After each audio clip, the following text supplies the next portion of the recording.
रूपन्देहीको ओमसत्यामा चौथो गाउँपालिका अध्यक्ष कप क्रिकेट प्रतियोगिता सुरु भएको छ। स्थानीय स्तरमा नयाँ नयाँ खेलाडी उत्पादन गरी समग्र क्रिकेट खेलको विकास, क्रिकेटरको प्रतिभा प्रस्फुटन गर्ने उद्देश्यले पालिका स्तरीय क्रिकेट प्रतियोगिता सुरु भएको हो। प्रतियोगितामा गाउँपालिका अन्तर्गतका 6 वडाको स्थानीय टिमको सहभागिता रहेको छ। कर्मडाँडा खेल मैदानमा सुरु भएको खेलको उद्घाटन गाउँपालिका अध्यक्ष मन्जित यादवले गर्नुभयो। सो अवसरमा बोल्दै उहाँले यो गाउँपालिका स्तरीय प्रतियोगिता युवाहरूलाई प्रोत्साहन गर्दै क्रिकेटको विकास गर्न आयोजना गरिएको बताउनुभयो। उहाँले यो वर्ष टेनिस बलले प्रतियोगिता गराए पनि आगामी दिनमा ड्युज बलले प्रतियोगिता हुने, जसका लागि पालिकाले यहाँ पिच निर्माणको लागि बजेट विनियोजन समेत गरेको छ। आउने दिनमा हाम्रो यही फिल्ड जुन छ कर्मडाँडा, यसलाई थप व्यवस्थित गरेर हामीले अगाडि बढ्छौँ।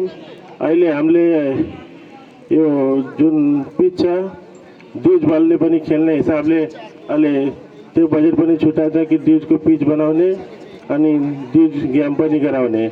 आउने दिनमा हामीले कुरा पनि भएको थियो कि टेनिसभन्दा ड्युज गराऊँ, तर अहिले हुन सकेन। आउने वर्षमा हामीले यो अध्यक्ष कप ड्युजको गराउँछौँ, यो पनि म भन्न चाहन्छु। कार्यक्रममा बोल्दै गाउँपालिका उपाध्यक्ष सुनिता चौधरीले अहिले क्रिकेटमा युवाहरूको रुचि रहेको र नेपाल पनि देशको प्रतिनिधित्व गर्दै अन्य खेलाडीसँग प्रतिस्पर्धा गर्न लागेकोले स्थानीय स्तरबाट खेलाडी उत्पादन गर्नुपर्ने आवश्यकता रहेको बताउनुभयो। हामीले हालै पालिका कप जितेकोमा बधाई दिँदै उहाँले भौतिक पूर्वाधार र अन्य क्षेत्रमा लगानी गरे जस्तै युवाहरूको विकासका लागि खेल क्षेत्रमा लगानी आवश्यक रहेको बताउनुभयो। खेलले चाहिँ हाम्रो स्थानीयमा आफ्नो कसरी खेल चाहिँ खेल प्रेमीहरू भाइ बहिनीहरूले क्रिकेट खेलाडीहरू उत्पादन गर्नको लागि यो खेल चाहिँ राखेका छौँ र हामी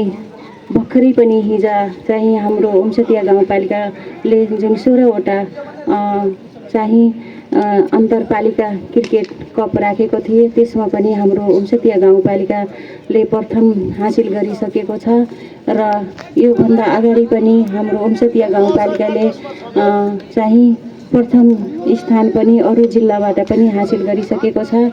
त्यसैले चाहिँ यो हाम्रो यस्तो खेलहरू राख्नुपर्छ।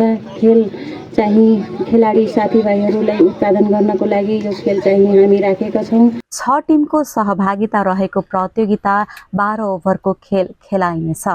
प्रतियोगितामा विजयी हुने टिमले नगद 60,000 र ट्रफी, उपविजेताले 30,000 र ट्रफी पाउनेछन्। यस्तै अनुशासित टिमलाई 10,000, प्रतियोगिताको म्यान अफ द म्याच सिरिजले 5,000, बेस्ट बलर बेस्ट ब्याट्सम्यानलाई 2500, बेस्ट फिल्डर र उदयमान खेलाडीलाई नगद 1,500 पाउने प्रतियोगिता संयोजक मनोज यादवले जानकारी दिनुभयो।